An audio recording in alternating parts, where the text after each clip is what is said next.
മഴയോട് മഴ, പെരുമഴ. കുറേ ദിവസങ്ങളായി ഇങ്ങനെയാണ്. നല്ല മഞ്ഞും തണുപ്പും ഒക്കെയുണ്ട്. എങ്കിലും ഇന്ന് ഏലപ്പാറ വരെ ഒന്ന് പോവേണ്ട അത്യാവശ്യം ഉള്ളത് കൊണ്ടൊന്നും ഇറങ്ങിയതാണേ.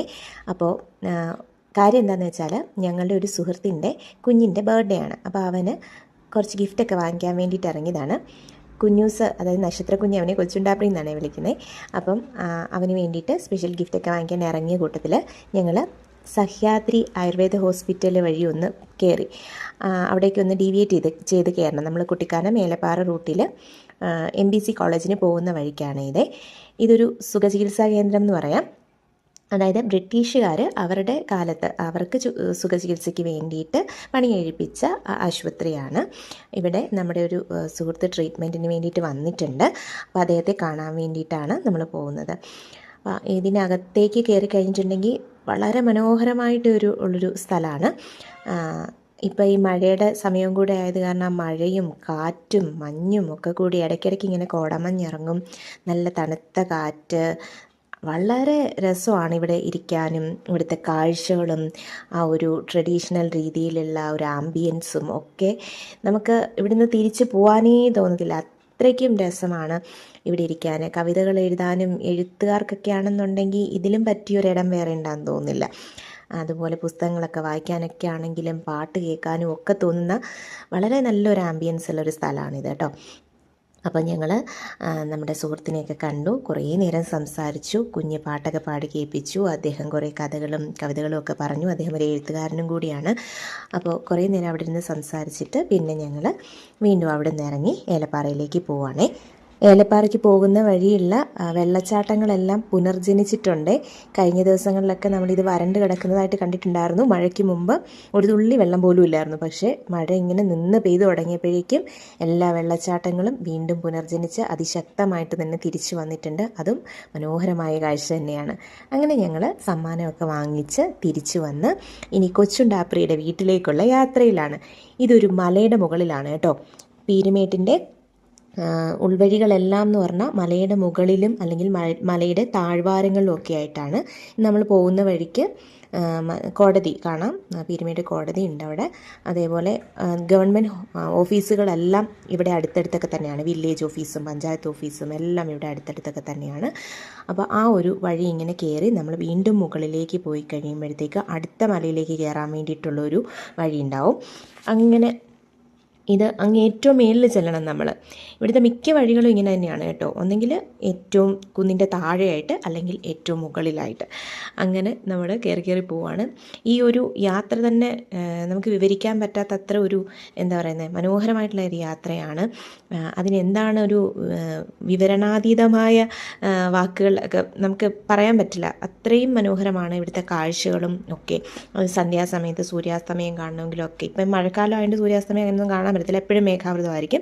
പക്ഷെ അതല്ലാത്ത സമയത്ത് നമുക്കിവിടെ വന്ന് സൂര്യോദയവും അസ്തമയവും ഒക്കെ കാണാൻ വേണ്ടിയിട്ട് ഈ കുന്നിൻ്റെ മുകളിലൊക്കെ നമുക്ക് കയറി നിൽക്കാനായിട്ട് അടിപൊളിയാണ് കേട്ടോ.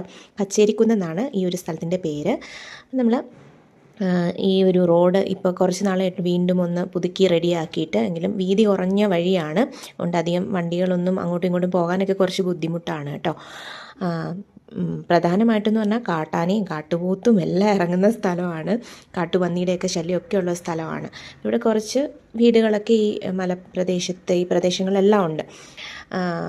പിന്നെ നമ്മളങ്ങനെ എത്തി. ശരിക്കും പറഞ്ഞാൽ കൊച്ചുണ്ടാപ്രിയുടെ വീടിൻ്റെ അവിടെ എത്തി. പക്ഷേ ഇവിടെ വണ്ടി ഇടാനായിട്ട് സ്ഥലം ഇല്ലാത്തത് കൊണ്ട് ഞങ്ങൾ വീണ്ടും കുറച്ചും കൂടെ മുന്നോട്ട് പോയിട്ട് വണ്ടി തിരിക്കാൻ പോവുകയാണേ. അപ്പോൾ ആ മലയുടെ ഭാഗം നമുക്ക് കാണാൻ പറ്റും. ഏറ്റവും മലമുകളിലാണ് നമ്മളിപ്പോൾ നിൽക്കുന്നത്. അപ്പോൾ ഇവിടെ എത്തിക്കഴിയുമ്പോഴത്തേക്കും വേറൊരു സുഹൃത്തിൻ്റെ വീടുണ്ട്. അജേട്ടൻ്റെ ഏറ്റവും പ്രിയപ്പെട്ട സുഹൃത്തായ പ്രിൻസ്, കുഞ്ഞിൻ്റെ പ്രിൻസ് മാമൻ്റെ വീട് ഇവിടെയാണ് കേട്ടോ. ഈ കാണുന്നതാണ്. പിന്നെ നമ്മൾ കുറച്ചുകൂടെ മുന്നോട്ട് പോയിട്ട് അവിടെ വരെ ഉള്ളൂ, ഇവിടെ വരെ ഉള്ളൂ വഴി, റോഡ് അവിടം വരെ ഉള്ളൂ. പിന്നെ ബാക്കി ഇങ്ങനെ മലയുടെ മുകൾ വശം ഇങ്ങനെ കിടക്കുന്നതാണ്. അവിടെ കുറച്ച് ചെത്തിയൊരുക്കി വണ്ടിയൊക്കെ കയറാൻ വേണ്ടിയിട്ടൊക്കെ ഇവിടെയുള്ള ആളുകൾ തന്നെ, പ്രദേശവാസികൾ തന്നെ അങ്ങനെ ചെയ്തൊരുക്കിയിട്ടിരിക്കുന്ന ഒരു സ്ഥലമാണത്. അപ്പോൾ അവിടെ നമുക്ക് വണ്ടി തിരിച്ച് വരാം. നല്ല തണുപ്പ്, ഭയങ്കര തണുപ്പ്, അതുപോലെ കാറ്റും. അത് ഏറ്റവും മുകളിലെത്തിയതുകൊണ്ട് ഇങ്ങനെ കാതിലേക്ക് ചൂളം വിളിക്കുന്നത് പോലത്തെ കാറ്റാണ് ഇവിടെ എത്തിക്കഴിഞ്ഞാൽ. പിന്നെ മഴയായതുകൊണ്ട് ഇവിടെയൊക്കെ ഇച്ചിരി ഒന്ന് വണ്ടിയൊക്കെ അങ്ങോട്ടും ഇങ്ങോട്ടും ഇറങ്ങി ചെളിയൊക്കെ ആയി വല്ലാത്തൊരവസ്ഥയിൽ കിടക്കുകയാണ്. പിന്നെ അട്ടയുടെ ശല്യം പറയണ്ടല്ലോ, അത്രയും ഇവിടെ ഏറ്റവും വലിയൊരു പ്രശ്നം അതാണ്. ഈ അട്ട കടിക്കും നമ്മുടെ കാലിലൊക്കെ, വെളിയിലോട്ട് ഇറങ്ങിക്കഴിഞ്ഞാൽ പുല്ലിൽ ചവിട്ടിയിട്ടുണ്ടെങ്കിൽ അട്ട കടിക്കും. അതാണ് ഇവിടുത്തെ ഒരു പ്രശ്നം. അപ്പം നമ്മൾ വണ്ടി അവിടെ നിന്ന് തിരിച്ച് ഇനി ഒതുക്കിയിടാനുള്ളൊരു സ്ഥലം തപ്പി പോവുകയാണ്. അങ്ങനെ ചെന്ന് കഴിഞ്ഞപ്പോഴത്തേക്കും നമ്മുടെ കൊച്ചുണ്ടാപ്രിയുടെ അച്ഛൻ, അതായത് കുഞ്ഞൂസിൻ്റെ വിഷ്ണു മാമൻ അവിടെ നിൽക്കുന്നുണ്ടായിരുന്നു. അപ്പോൾ ആളും കൂടെ ഹെൽപ്പ് ചെയ്ത് പിന്നെ ഞങ്ങൾ വണ്ടി അങ്ങോട്ട് ഒതുക്കി കയറ്റിയിട്ടിട്ട് പിന്നെ അവിടെ നിന്ന് ഇറങ്ങി വീട്ടിലോട്ടൊന്ന് നടക്കുകയാണ്. ഇച്ചിരി ഒന്ന് നടന്നു കഴിഞ്ഞ് ഞങ്ങൾക്ക് വീട്ടിലേക്ക് അങ്ങ് ഇറങ്ങാൻ പറ്റും. അപ്പോൾ അങ്ങോട്ട് പോവാണ്. ഇവിടുത്തെ ആ ഒരു പുറത്തേക്ക് ഇറങ്ങി കഴിഞ്ഞപ്പോഴത്തേക്കും ഭയങ്കര തണുപ്പ് കേട്ടോ. കാരണം അത് ഇന്നിപ്പോൾ അത്ര അറിഞ്ഞില്ല. വെളിയിലോട്ട് ഇറങ്ങി കഴിയുമ്പോഴത്തേക്കും ഭയങ്കര തണുപ്പായിരുന്നു. കുഞ്ഞൂസാണെങ്കിൽ ബർത്ത്ഡേ ഫംഗ്ഷന് വേണ്ടിയിട്ട് ഒരുങ്ങി ഫുൾ പിങ്ക് ആയിട്ട് തന്നെ, പിങ്ക് ഡ്രസ്സ്, പിങ്ക് വള, മാല എല്ലാം അവൾ തന്നെ ഉണ്ടാക്കിയത്. അവളുടെ ബ്രേസ്ലെറ്റ് മാലയൊക്കെ അവൾ തന്നെ ഉണ്ടാക്കുന്നത് കൊണ്ട് ഇപ്പോൾ എല്ലാ ഡ്രസ്സിനും മാച്ചിങ് ആയിട്ടുള്ള സാധനങ്ങൾ അവിടെ കയ്യിലുണ്ടാവും. ഇനി ഇങ്ങോട്ടൊക്കെ ഇറങ്ങുമ്പോഴത്തേക്ക് നന്നായിട്ട് സൂക്ഷിക്കണം, കാരണം തെന്നിയൊക്കെ കിടക്കുമായിരിക്കും സ്റ്റെപ്പും ഒക്കെ. അപ്പോൾ വളരെ സൂക്ഷിച്ച് തന്നെ അവിടെയൊക്കെ ഇറങ്ങി. പ്രതീക്ഷിച്ചതിലും അധികം ആളുകളുണ്ടായിരുന്നു വീട്ടിൽ. അപ്പോൾ എല്ലാവരും മഴയായിട്ടും ഒത്തിരി പേരും വന്നിട്ടുണ്ടായിരുന്നു. ചെറിയൊരു ഫംഗ്ഷനാണ് കേട്ടോ, അങ്ങനെ ഭയങ്കര വലിയ ഫംഗ്ഷനോ കാര്യങ്ങളോ ഒന്നുമല്ല. ഇതാണ് കൊച്ചുണ്ടാപ്രിയുടെ അമ്മ ഗംഗ, മോള് നക്ഷത്രമോള് ഗംഗമാമി എന്നാണ് വിളിക്കുന്നത്. ഇതാണ് നമ്മുടെ ബർത്ത്ഡേ ബോയ് കൊച്ചുണ്ടാപ്രി. അപ്പോൾ അവന് ഉറക്കം എണ്ണീറ്റ് വന്നതിൻ്റെ ഒരു ക്ഷീണവും കാര്യങ്ങളൊക്കെ ആയിട്ടിരിക്കുന്നു. പിന്നെ കുഞ്ഞൂസിൻ്റെ കൂട്ടുകാരൊക്കെ അവിടെ ഉണ്ടായിരുന്നു. അവരുമായിട്ട് അവൾ കുറച്ച് നേരം കളിച്ചു. പിന്നെ ഞങ്ങളൊരു കേക്കൊക്കെ മുറിച്ചു, ചെറിയൊരു കേക്കൊക്കെ മുറിച്ച് എല്ലാവരുമായിട്ട് സന്തോഷത്തോടെ അതൊക്കെ പങ്കുവെച്ച്. പിന്നെ ഒരു പായസം ഉണ്ടായിരുന്നു, പായസമൊക്കെ കുടിച്ചു. ഗംഗ തന്നെ ഉണ്ടാക്കിയ പായസമാണ്. പായസമൊക്കെ കുടിച്ചു, നല്ല സൂപ്പർ പായസമായിരുന്നു. അപ്പോൾ ഞങ്ങൾ അതൊക്കെ കുടിച്ച് ആ ഫംഗ്ഷനൊക്കെ കഴിഞ്ഞ് കുറച്ച് നേരം പിള്ളേരൊക്കെ കൂടെ അവിടെ കളിയും കാര്യങ്ങളൊക്കെ കഴിഞ്ഞ് ഞങ്ങൾക്ക് ഒത്തുകൂടാനുള്ള ഒരു സന്ദർഭം എന്നുള്ളത് മാത്രമാണ് ഈ ബർത്ത്ഡേ ഫംഗ്ഷനും ഇതുപോലുള്ള കുഞ്ഞു കുഞ്ഞു ഫംഗ്ഷൻസൊക്കെ. ഞങ്ങളെല്ലാവരും കൂടെ വളരെ സന്തോഷമായിട്ട് അവിടെ നിന്ന്. പിന്നെ രാത്രിയായി ഞങ്ങൾ തിരിച്ചവിടെ നിന്ന് ഇറങ്ങുമ്പോഴത്തേക്ക് ഒരുപാട് ഇരുട്ടിയായിരുന്നു, ഭയങ്കര മഞ്ഞ്. അപ്പോൾ മഞ്ഞ് കയറി കഴിഞ്ഞിട്ട് ഞങ്ങൾക്ക് വണ്ടിയും കൊണ്ട് തിരിച്ചിറങ്ങാൻ വേണ്ടിയിട്ട് നല്ല ബുദ്ധിമുട്ട് തോന്നി. വഴി കാണാൻ പറ്റുന്നില്ലായിരുന്നു, അതുപോലെ ഭയങ്കര മഞ്ഞായിരുന്നു.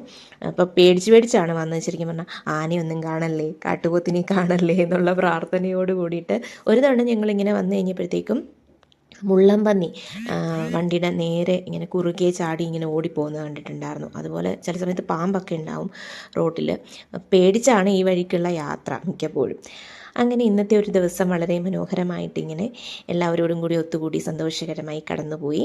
അപ്പോൾ ഇനി നമ്മൾ അടുത്ത വീഡിയോയിൽ കൂടുതൽ പീരിമേഡിൻ്റെ വിശേഷങ്ങളും സന്തോഷങ്ങളും ഒക്കെ ആയിട്ട് ഇനിയും കാണാം കേട്ടോ. അപ്പോൾ നമ്മുടെ പേജ് അത് ഫോളോ ചെയ്യാൻ മറക്കരുത്. പീരിമേഡിൻ്റെ ഉൾവഴികളിലൂടെയൊക്കെയുള്ള മനോഹരമായ കാഴ്ചകൾ ഈ പേജിൽ നിങ്ങൾക്കിനി കാണാൻ പറ്റും. അതുമാത്രമല്ല മറ്റു പല യാത്രകളും, നമ്മുടെ ചെറിയ ചെറിയ യാത്രകളും കൊച്ചു കൊച്ചു വിശേഷങ്ങളും ഒക്കെ ഈ പേജിൽ കാണാൻ പറ്റും കേട്ടോ. അപ്പോൾ എല്ലാവരും ഒന്ന് ഫോളോ ചെയ്യണേ. അതുപോലെ നമ്മുടെ യൂട്യൂബ് ചാനലുണ്ട്, ചാനലും കൂടി ഒന്ന് സബ്സ്ക്രൈബ് ചെയ്യാൻ മറക്കരുത് കേട്ടോ. അപ്പോൾ കണ്ടിരുന്ന എല്ലാവർക്കും താങ്ക് യു, ബൈ. അടുത്ത വീഡിയോയിൽ കാണാം.